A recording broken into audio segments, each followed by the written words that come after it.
Hello my dear student, how are you? कैसे हैं? अच्छे? बोर हो रहे हैं? हाँ, मालूम है बोर हो रहे होंगे। तो चलो आज मैं आपको एक नई कहानी सुनाती हूँ।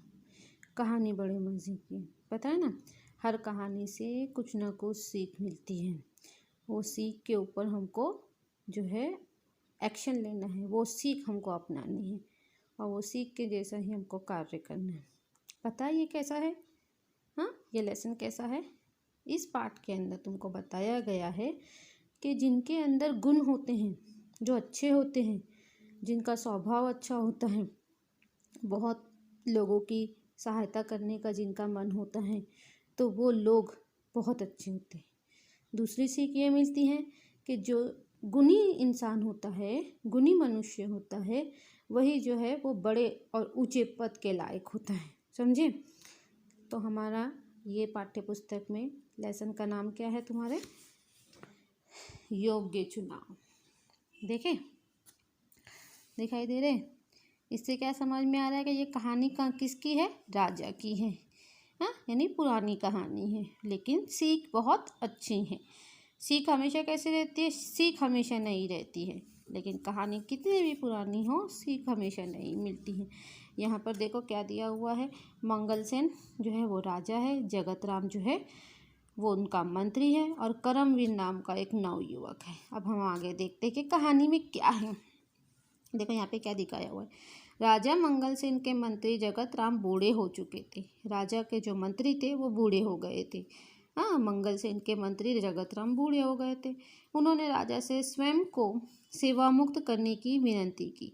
उन्होंने कहा कि मुझे अभी स्वयं यानी खुद को सेवा मुक्त यानी अब मैं काम नहीं करना चाहता, रिटायरमेंट करना चाहता हूँ। उसकी जो है उन्होंने उनसे प्रार्थना की, विनती की कि अब मुझे क्या करो, रिटायर कर दो। राजा मंगलसेन ने कहा, आप पहले अपने जैसे सेवाभावी, परोपकारी और ईमानदार मंत्री का चुनाव कर लीजिए। अब क्या था, जगत राम बहुत अच्छे इंसान थे, है ना। वो क्या थे? सेवा करने वाले थे और परोपकारी थे और ईमानदार थे। तो राजा चाहते थे कि इनके जैसा ही कोई अगर मिल जाए आदमी, कोई एक मनुष्य इनके जैसा मिल जाए तो फिर वो जो है वो रिटायरमेंट ले सकते हैं। नहीं तो फिर इतने बड़े राज्य के लिए वो ये मंत्री कहाँ से लेकर आएंगे, है कि नहीं। राज्य कैसा चलेगा। तो जगत राम ने आदेश दिया, ऑर्डर दिया कि राज्य में ढिंढोरा पिटवा दो।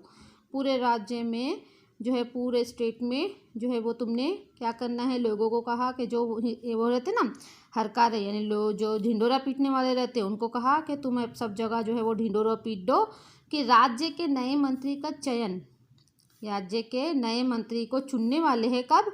अगले गुरुवार को किया जाएगा। राज्य के नए मंत्री का चयन अगले गुरुवार को किया जाएगा। इस पद के इच्छुक 11 बजे राज दरबार में पहुँचे और जो चाहता है कि वो इस पद के लिए अपने आप को जो है आगे बढ़ाए, तो वो 11 बजे क्या करे, राज दरबार में पहुँच जाए। कब? थर्सडे को, गुरुवार को। हरकारे गांव गांव ढिंडोरा पीटने लगे। हरकारे क्या करने लगे? गांव गांव जाकर ढिंडोरा पीटने लगे। आगे देखो क्या हुआ। चयन वाले दिन राज दरबार की ओर जाने वाले मार्ग पर सुबह से ही नवयुवकों की भीड़ लग गई थी। लोग जो है वो रास्ते पर जा रहे थे। बहुत सारे लोग थे, सैकड़ों की संख्या में युवक दरबार की ओर जा रहे थे।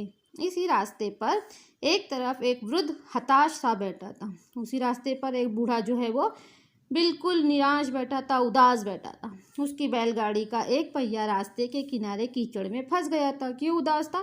क्योंकि बैलगाड़ी का एक पहिया रास्ते के किनारे कीचड़ में फंस गया था।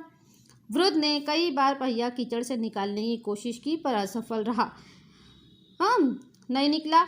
मंत्री पद के अनेक उम्मीदवारों ने राज दरबार जाते समय यह दृश्य देखा, पर किसी ने भी वृद्ध की सहायता नहीं की।